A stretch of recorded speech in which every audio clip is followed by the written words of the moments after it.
출애굽기 25장. 여호와께서 모세에게 말씀하셨습니다. 이스라엘 백성에게 말하여 나에게 예물을 가져오게 하여라. 바치고자 하는 마음이 우러나와서 바치는 자들의 예물을 받아라. 네가 백성에게서 받을 예물은 이러하니 금, 은, 놋, 파란 실, 자주색 실, 빨간 실, 고운 모시, 염소털, 붉게 물들인 순양 가죽, 부드러운 가죽, 조각목, 등잔 기름, 분향할 때 쓰는 향료, 사람 머리에 붓는 기름, 대제사장의 예복인 에봇과 가슴 덮개에 달 줄마노와 보석들이다. 백성에게 말하여 나를 위한 거룩한 집인 성소를 짓게 하여라. 내가 그곳에 있으면서 백성과 함께 살 것이다. 내가 너에게 보여주는 것과 똑같은 모양으로 회막과 그 안에 들어갈 모든 것을 만들어라. 조각목으로 궤를 만들어라. 그 상자는 길이가 2규빗 반, 너비가 1규빗 반, 높이가 1규빗 반이 되게 하여라. 궤의 안과 밖을 금으로 입히고 그 둘레에는 금테를 둘러라. 궤를 위해 금꼬리 4개를 만들어서 밑에 4 모서리에 달아라. 한쪽에 2개를 달고 다른 쪽에 2개를 달아라. 조각목으로 채를 만들어서 금으로 입혀라. 그 채들을 궤의 4 모서리에 있는 고리에 끼워서 궤를 운반할 때 사용하여라. 그 채들은 언제나 궤의 고리에 끼워 놓아라. 거기에서 채를 빼내지 마라. 궤 안에는 내가 너에게 줄 증거판을 넣어 두어라.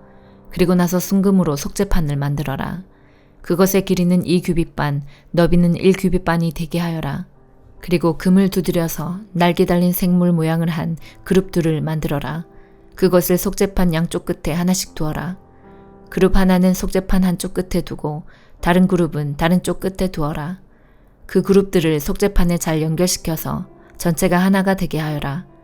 그룹들의 날개를 위로 펴서 그 날개로 속죄판을 덮게 하고 속죄판 쪽으로 서로 마주보게 하여라. 이 속죄판을 궤 위에 놓아라. 그리고 궤 안에는 내가 너에게 줄 증거판을 넣어 두어라. 내가 거기에서 곧 언약궤 위에 있는 그룹 사이의 속죄판 위에서 너를 만나줄 것이다. 내가 거기에서 이스라엘 백성에게 나의 모든 계명을 줄 것이다. 조각목으로 상을 만들어라. 그 상은 길이가 2규빗, 너비가 1규빗, 높이가 1규빗 반이 되게 하여라. 그 상을 순금으로 입히고 둘레에는 금테를 둘러라. 상둘레의 높이가 한 뼘쯤 되게 턱을 만들고 그 턱에도 금테를 둘러라. 금꼬리 4개를 만들어서 상의 4 모서리, 곧 상다리가 있는 곳에 그 금꼬리를 붙여라. 상의 턱에 가깝게 고리를 붙여서 거기에 채를 끼워 상을 운반할 수 있게 하여라. 조각목으로 채를 만들고 금으로 입혀라. 상을 운반할 때는 그 채로 운반하여라. 상에 놓을 접시와 대접을 순금으로 만들어라. 병과 잔도 순금으로 만들어라. 이것들은 부어드리는 제물인 전제물을 바칠 때에 쓰는 것이다. 이 상 위에 진설병을 두고 항상 내 앞에 놓아두어라. 순금을 두드려 등잔대를 만들어라.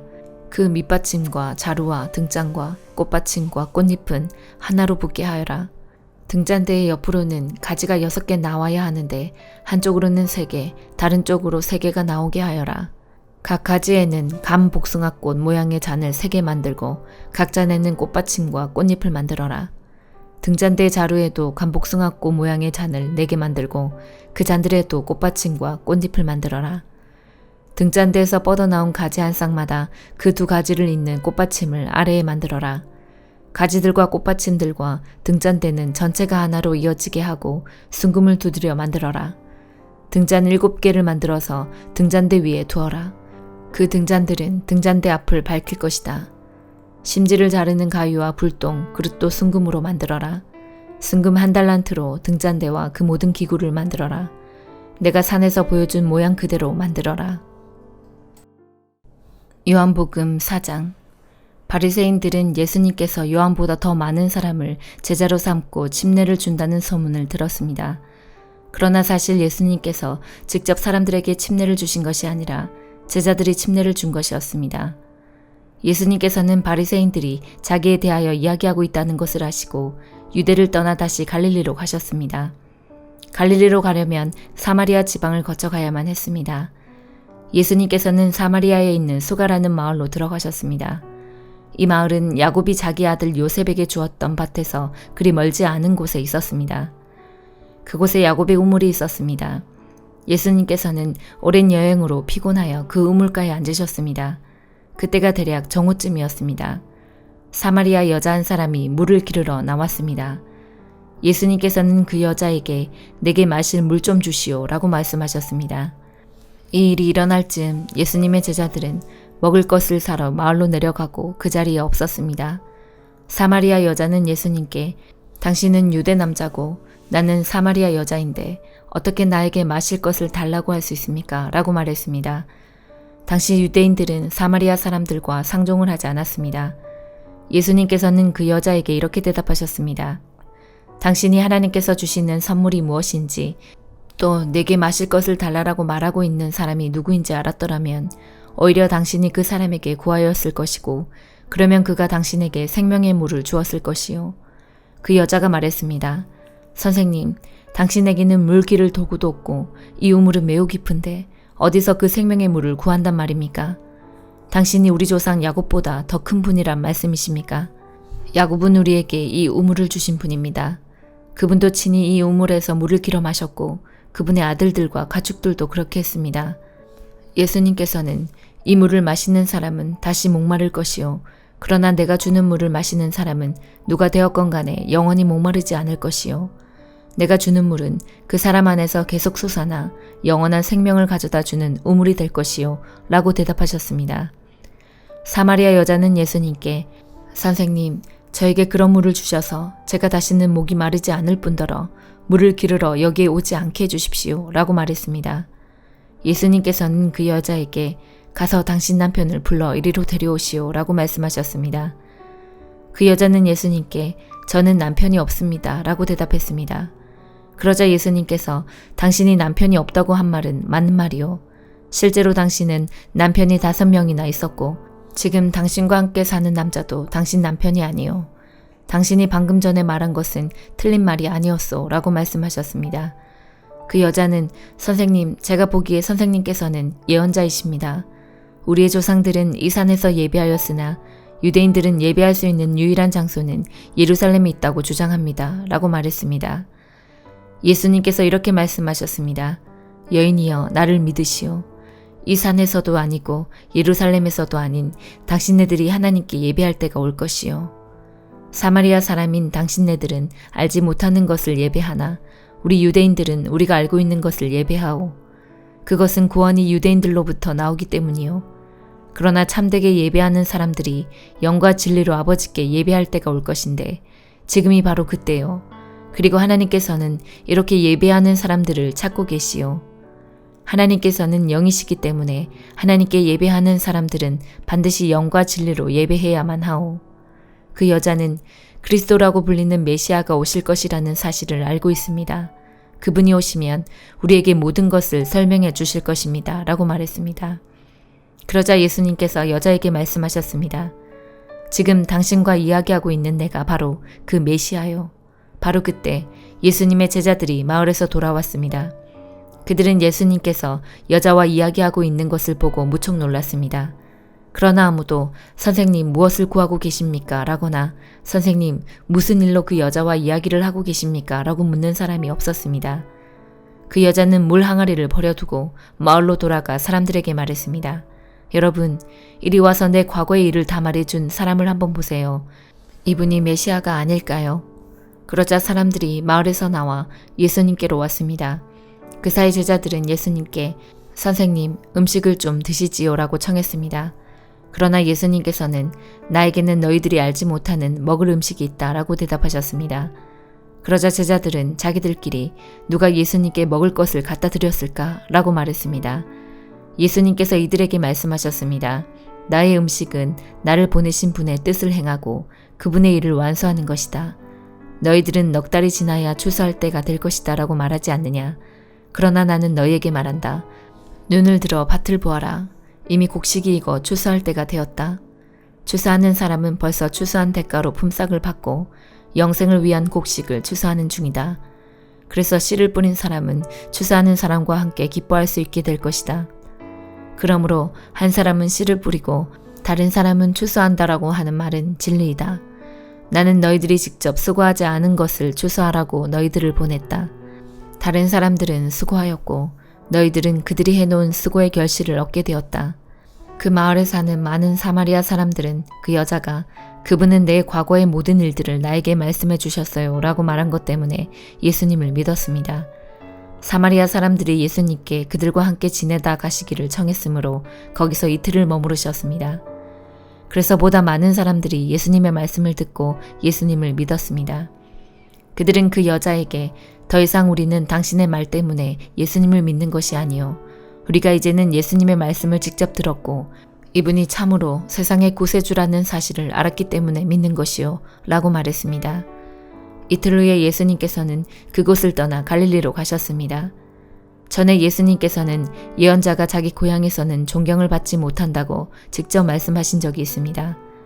예수님께서 갈릴리에 도착했을 때 그곳 사람들은 예수님을 환영했습니다. 왜냐하면 그 사람들은 유월절에 예루살렘에서 예수님께서 하신 모든 일들을 보았으며 또한 자신들도 유월절에 그곳에 있었기 때문입니다. 예수님께서는 갈릴리 가나를 또 방문하셨습니다. 이곳은 예수님께서 물로 포도주를 만드셨던 곳입니다. 이곳에는 높은 지위를 가진 왕의 신하 한 사람이 살고 있었습니다. 그 신하의 아들은 병에 걸려 가버나움에 있었습니다. 왕의 신하는 예수님께서 유대 지방에서 갈릴리로 오셨다는 소식을 듣고 예수님께 찾아가 가버나움으로 오셔서 자기 아들을 낫게 해달라고 간청하였습니다. 그 신하의 아들은 거의 죽기 직전에 있었습니다. 예수님께서 왕의 신하에게 말씀하셨습니다. 너희는 표적과 기이한 것들을 보지 않으면 전혀 믿으려 하지 않는다. 그 신하가 말했습니다. 선생님, 제 아들이 죽기 전에 가버나움으로 오십시오. 예수님께서 대답하셨습니다. 가시오. 당신 아들은 살 것이요.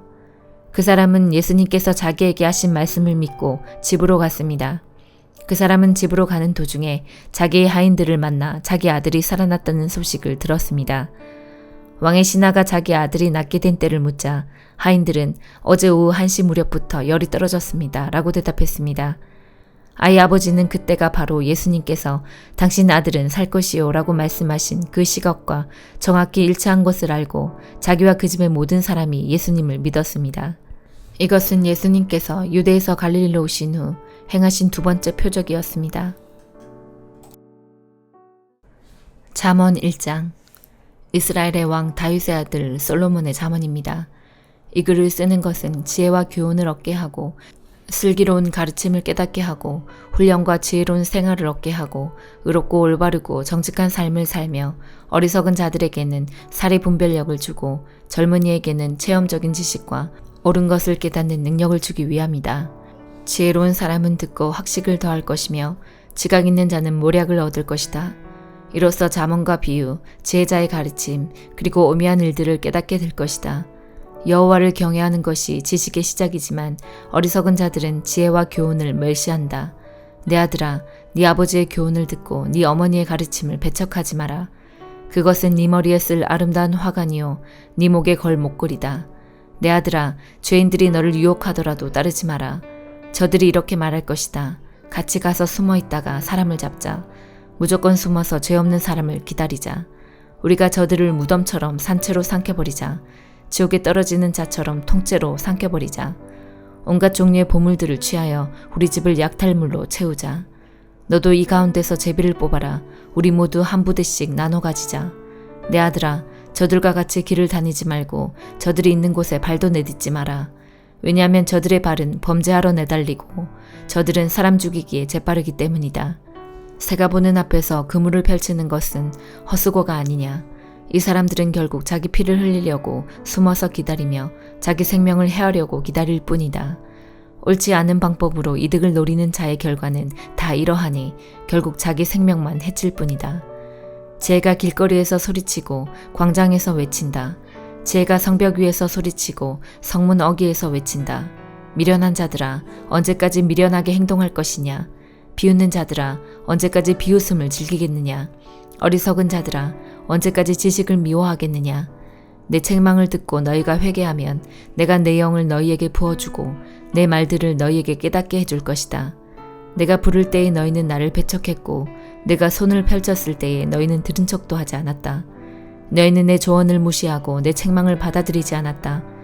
그러므로 나도 네가 재앙을 만날 때에 비웃고 두려운 일이 너를 덮칠 때에 조롱할 것이다. 재앙이 폭풍같이 너를 덮치고 재난이 태풍같이 너에게 내리치며 좌절과 근심이 너에게 닥쳐올 때 그제서야 너희는 나를 부르겠지만 나는 대답하지 않을 것이다. 저들이 나를 찾겠지만 나를 찾지 못할 것이다. 그것은 너희가 지식을 미워하고 여호와를 경외하는 것을 택하지 않았기 때문이다. 그것은 너희가 내 교훈을 받아들이지 않고 내 책망을 업신여겼기 때문이다. 그러므로 저들은 자기가 뿌린 씨의 열매를 먹고 자기 꾀의 결과로 배부를 것이다. 미련한 자들은 제멋대로 행동하다 죽고 어리석은 자들은 태만히 행하다가 망할 것이다. 그러나 내 말을 순종하는 사람들은 안전하게 살고 해를 걱정하지 않고 평안할 것이다. 고린도후서 13장. 이번에 가면 세 번째 여러분을 방문하는 것입니다. 모든 사건은 두세 증인의 증언으로 확증해야 한다는 말씀이 있습니다. 내가 두 번째 방문했을 때 말했던 것처럼 지금 떠나 있는 동안 여러분에게 말씀드리겠습니다. 전에 죄를 지은 사람들과 나머지 사람들에게 경고하는데 내가 이번에 가면 그들을 용서하지 않겠습니다. 그것은 여러분이 그리스도께서 나를 통해 말씀하신다는 증거를 요구하고 있기 때문입니다. 그리스도께서는 여러분을 대할 때 약하지 않으셨습니다. 그분은 여러분 안에서 능력을 발휘하십니다. 그리스도께서는 약하셔서 십자가에 달려 돌아가셨으나 하나님의 능력으로 살아계십니다. 우리도 그분 안에서 연약하지만 여러분을 섬기기 위해 하나님의 능력으로 그리스도와 함께 살 것입니다. 여러분은 자신이 믿음 안에 있는지 점검하고 자신을 시험해 보십시오. 예수 그리스도께서 여러분 안에 계신다는 사실을 알지 못합니까? 이것을 모르면 여러분은 시험에서 불합격한 사람들입니다. 나는 우리가 불합격자가 아니라는 것을 여러분이 알아주기를 바랍니다. 우리는 여러분이 악한 일을 행하지 않게 해달라고 하나님께 기도합니다. 이는 우리가 시험에서 합격했다는 것을 보이기 위함이 아니라 비록 우리가 시험에 떨어진 것처럼 보일지라도 여러분이 옳은 일을 행하도록 하기 위해서입니다. 우리는 진리를 거슬러 가면서 할 수 있는 것은 아무것도 없고 오직 진리를 위해서만 일합니다. 우리가 연약해도 여러분이 강하면 우리는 기뻐합니다. 우리는 여러분이 온전해지기를 기도합니다. 내가 여러분을 떠나 있을 때 이런 내용의 편지를 쓴 이유가 여기 있습니다. 즉 내가 여러분에게 가서 일을 처리할 때 주님께서 내게 주신 권세를 가지고 여러분을 엄하게 다루지 않기 위해서입니다. 주님께서 내게 주신 이 권세는 여러분에게 덕을 세우라고 주신 것이지 여러분을 넘어뜨리라고 주신 것이 아닙니다. 성도 여러분, 마지막으로 인사를 드립니다. 기뻐하십시오. 온전하게 되십시오. 서로 위로하십시오. 같은 마음을 가지고 서로 화목하십시오. 그러면 사랑과 평강의 하나님께서 여러분과 함께 하실 것입니다. 거룩한 입맞춤으로 서로 인사를 나누십시오. 모든 성도들이 여러분에게 문안을 드립니다. 우리 주 예수 그리스도의 은혜와 하나님의 사랑과 성령의 친교가 여러분 모두에게 있기를 바랍니다. 아멘.